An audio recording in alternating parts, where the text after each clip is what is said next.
बहुत समय पहले की बात है। अंगूरी अपने बड़े बेटे अनूप, छोटे बेटे विमल और पति छेनालाल के साथ रहती थी। बड़े बेटे अनूप को दिशा नाम की एक लड़की से प्यार हो जाता है और वह अपनी बात पर अड़ जाता है कि अगर वह शादी करेगा तो दिशा से ही करेगा, वरना शादी नहीं करेगा।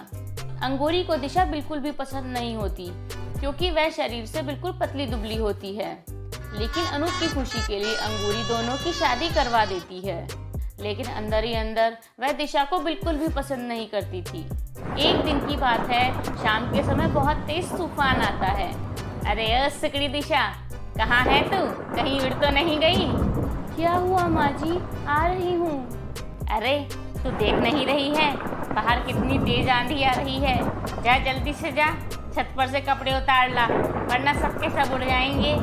जी माँ जी, अभी लाती हूँ। फिर दिशा छत पर कपड़े उतारने जाती है, लेकिन आंधी इतनी ज्यादा तेज होती है कि दिशा अपने आप को संभाल ही नहीं पाती और उस तूफान में कपड़ों के साथ दिशा भी उड़ जाती है। सास दिशा का इंतजार करते करते परेशान हो जाती है। ये सुकड़ी दिशा अभी तक आई क्यों नहीं? पता नहीं कपड़े उतार रही है या कपड़े धो रही है।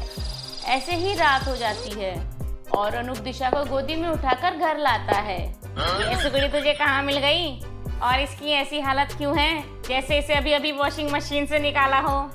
यही बात तो मैं माँ आपसे पूछना चाहता हूँ, ये मुझे रास्ते में पड़ी हुई क्यों मिली?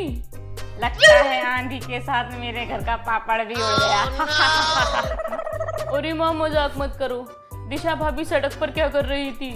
यही बात अपनी इस सुकड़ी भाभी से पूछ, मैंने तो उसे कपड़े लेने भेजा था छत पर। तभी दिशा सास और सभी घर वालों को सारी बातें बताती है। हे भगवान, तभी तो अनूप मैं तुझे कहती थी थोड़ी मोटी तगड़ी लड़की से शादी कर, सुखी रहेगा।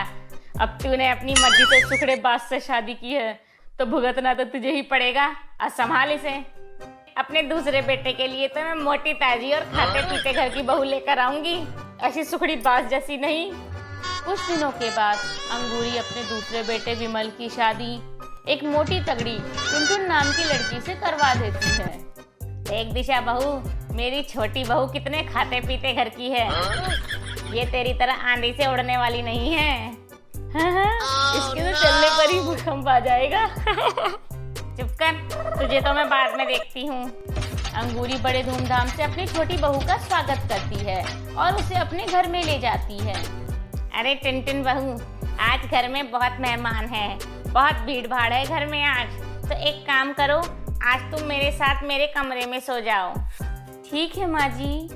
अंगूरी टुनटुन को लेकर अपने कमरे में चली जाती है। आधी रात में अंगूरी के कमरे में अचानक से कुछ बहुत जोर से टूटने की आवाज आती है। सभी घबराकर अंगूरी के कमरे में पहुंच जाते हैं और वे लोग देखते हैं बेड टूटा हुआ है और अंगूरी जमीन पर पड़ी है और जोर जोर से दर्द से करहा रही है। ये सब कैसे हुआ माँ? टुनटुन बहू ने जैसे ही करवट ली तो बेड एक तरफ से टूट गया और मैं बेड से धड़ाम नीचे गिर गई। हे भगवान, मुझे उठाओ तो सही। अब खुद की पसंद की लाई हुई बहू को तो अंगूरी कुछ बोल भी नहीं सकती थी। बेचारी मन में बड़बड़ करके शांत हो जाती है। ऐसे ही धीरे धीरे समय बीतता जाता है। पतली बहू बहुत कम खाना खाने की वजह से आए दिन चक्कर खाकर गिर जाती है और दवाइयों का खर्च बढ़ाती है। तो वहीं मोटी बहू महीने भर का राशन 2 दिन भी नहीं चलने देती। टुनटुन कभी सोफा तोड़ती तो कभी दरवाजा, जिससे मोहल्ले भर में अंगूरी की दोनों बहुओं के बहुत चर्चे होने लगते हैं। अंगूरी अपनी दोनों बहुओं से बहुत ज्यादा परेशान हो जाती है। हे भगवान, मुझे कुछ तो करना ही पड़ेगा, वरना ये दोनों बहुएं तो मुझे कटोरा लेकर सड़क पर पहुंचा देंगी। अंगूरी अपने दोनों बेटों को बुलाती है और वे तीनों मिलकर एक प्लान बनाते हैं। अगले दिन 2 बहुत सुंदर लड़कियां घर में आती हैं और वे घर का काम करने में लग जाती हैं। मम्मी जी, ये दोनों लड़कियां कौन हैं? हाँ मम्मी जी, ये दोनों कौन हैं? तुम्हारी सौतन, तुम दोनों तो अपनी सेहत का ध्यान रखती नहीं हो, तो मैंने इन दोनों की दूसरी शादी करने के लिए इन दोनों लड़कियों को घर पर बुलाया है। नहीं नहीं, ये नहीं हो सकता, मैं ये नहीं होने दूंगी। अब तो यही होगा, मुझे ऐसी बात जैसी सुकड़ी बहू नहीं चाहिए। तुम्हारे साथ तो मेरी सारी सैलरी दवाइयों में ही चली जाती है। अरे इतने पैसों में तो मैं अगर अपनी दूसरी बीवी को शॉपिंग कराऊंगा तो वो बहुत खुश रहेगी, क्यों टीना? हाँ जी, क्यों नहीं। और मुझे भी इतनी मोटी बीवी नहीं चाहिए जिसको मैं नहीं वो मुझे ही उठा ले। मुझे तो स्लिम ट्रिम बीवी चाहिए। तुम हमेशा ऐसे ही स्लिम ट्रिम रहोगी ना करीना? हाँ जी, ऑफ कोर्स, जैसा आप कहें। वहीं दिशा और टुनटुन मन ही मन बहुत जलन महसूस करती हैं और वे फिट होने का निश्चय करती हैं और दोनों जिम ज्वाइन कर लेती हैं। वहीं अंगूरी अनूप और विमल को प्लान को कामयाब होता देखकर बहुत खुशी मिलती है।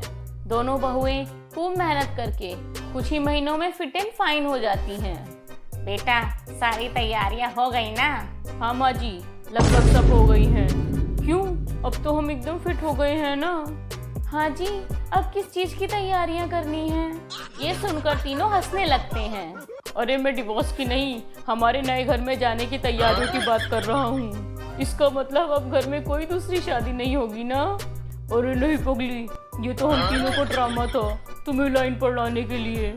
इसके बाद दोनों बहुओं को बात समझ में आ जाती है और वे अपने आप को मेंटेन करके रखती हैं और घर वालों के साथ खुद की भी हेल्थ पर ध्यान देने लगती हैं। तो दोस्तों, कैसी लगी आपको हमारी ये कहानी?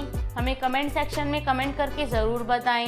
अगर वीडियो अच्छी लगी हो तो इसे अपने दोस्तों के साथ शेयर करें और हमारे चैनल सुनो कहानी विद दीपिका को सब्सक्राइब करना ना भूलें। अपना ध्यान रखें। बाय बाय दोस्तों।